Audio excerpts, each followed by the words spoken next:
Hukum kurban bergilir antar anggota keluarga. Ibadah kurban merupakan ibadah mulia yang sangat dianjurkan bagi setiap muslim yang mampu, terutama pada hari-hari raya Idul Adha dan hari-hari tasyrik. Di antara praktik yang berkembang di masyarakat kita adalah kurban bergilir antar anggota keluarga, yaitu satu keluarga besar saling bergantian berkurban setiap tahun, agar semua merasa sudah pernah berkurban. Contohnya, tahun ini suami yang berkurban, tahun depan istri, kemudian anak pertama, lalu anak kedua, dan seterusnya. Namun, bagaimana sebenarnya pandangan syariat Islam terhadap praktik semacam ini? Apakah ada tuntunannya dalam sunnah Nabi Shallallahu Alaihi Wasallam dan para sahabat? Dan bagaimana jika kepala keluarga yang biasa menjadi pihak yang berkurban telah meninggal dunia? Apakah keluarga masih tetap perlu berkurban? Mari kita bahas tuntas dengan merujuk kepada dalil dan fatwa para ulama.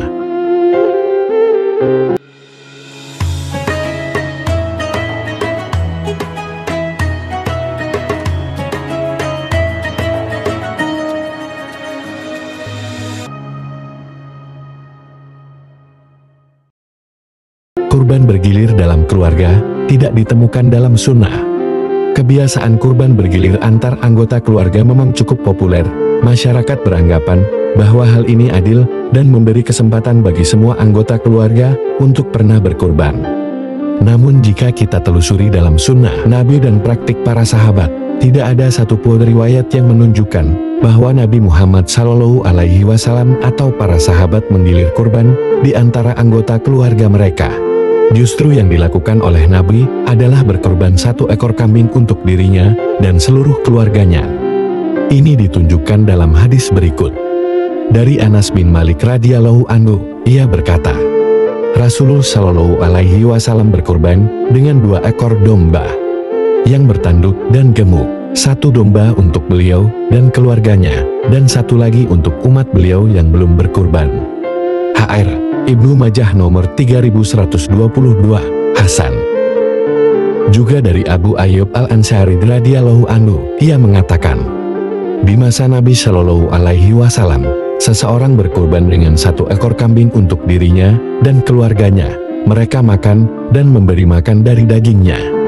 HR Tirmidzi nomor 1505, Ibnu Majah nomor 3147, Sahih.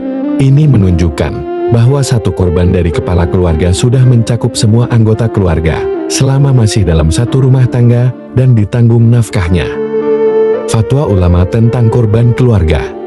Syekh Muhammad bin Shalih Al-Utsaimin rahimahullah ditanya, apakah setiap anggota keluarga dituntut untuk berkorban atas nama mereka masing-masing?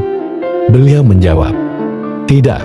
Yang sesuai dengan sunnah adalah kepala rumah tangga yang berkorban. Rasulullah Shallallahu Alaihi Wasallam berkorban dengan 1 kambing untuk dirinya dan keluarganya.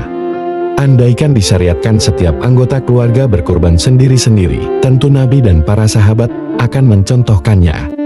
Durus Syekh Ibnu Utsaimin 85. Apakah salah jika ingin bergilir? Praktik kurban bergilir sebenarnya tidak haram, namun tidak memiliki dasar dari sunnah. Maka tidak lebih utama dari praktik 1 kurban mewakili seluruh keluarga. Apalagi jika kurban bergilir dilakukan dengan tujuan gengsi, ingin menampilkan nama, atau agar seluruh anak terlihat pernah berkurban, maka ini bisa merusak keikhlasan. Allah berfirman, padahal mereka tidak diperintahkan kecuali agar menyembah Allah dengan ikhlas, karena agama. Quran Surat Al-Bayyinah 5. Jika kepala keluarga meninggal, apakah keluarga masih perlu berkorban? Jika sebelumnya suami sebagai kepala keluarga rutin berkorban, lalu ia wafat, apakah berarti keluarga tidak perlu lagi berkorban? Jawabannya, kurban tetap disyariatkan bagi siapa saja yang hidup dan memiliki kemampuan finansial. Korban adalah ibadah individual, bukan terbatas pada kepala keluarga saja. Jika istri yang ditinggal masih hidup dan memiliki kelapangan harta, maka boleh dan disunahkan baginya untuk berkorban atas nama sendiri, begitu pula dengan anak-anak yang sudah dewasa. Bolehkah berkorban atas nama orang yang telah wafat? Korban atas nama orang yang telah wafat dibolehkan, terutama jika almarhum meninggalkan wasiat korban, maka hukumnya wajib dilaksanakan dari harta warisan maksimal sepertiga. Tidak ada wasiat, namun dilakukan oleh ahli waris sebagai bentuk sedekah dan hadiah amal, maka ini diperbolehkan dan berpahala, insya Allah. Perbuatan ini termasuk dalam kategori sedekah atas nama orang yang telah wafat, yang manfaatnya tetap sampai kepadanya. Bagaimana jika setiap anggota keluarga mampu dan ingin berkorban sendiri-sendiri? Tanda tanya. Boleh, bahkan dianjurkan, selama masing-masing sudah mukallaf baligh dan berakal, serta memiliki kemampuan finansial. Contohnya, ayah berkurban untuk dirinya dan keluarganya. Anak remaja yang sudah baligh dan bekerja ingin berkurban sendiri. Ibu rumah tangga yang memiliki harta pribadi ingin ikut berkurban. Semuanya boleh dan sah. Bahkan menunjukkan semangat beramal dan memperbanyak ibadah. Syekh Muhammad bin Shalih Al-Utsaimin menyatakan bahwa tidak wajib setiap anggota keluarga berkorban sendiri, karena Nabi mencukupkan dengan satu kurban untuk keluarganya. Namun, beliau tidak melarang bila masing-masing anggota keluarga yang mampu ingin berkorban secara pribadi. Kesimpulan, boleh dan sah jika satu keluarga masing-masing ingin berkorban.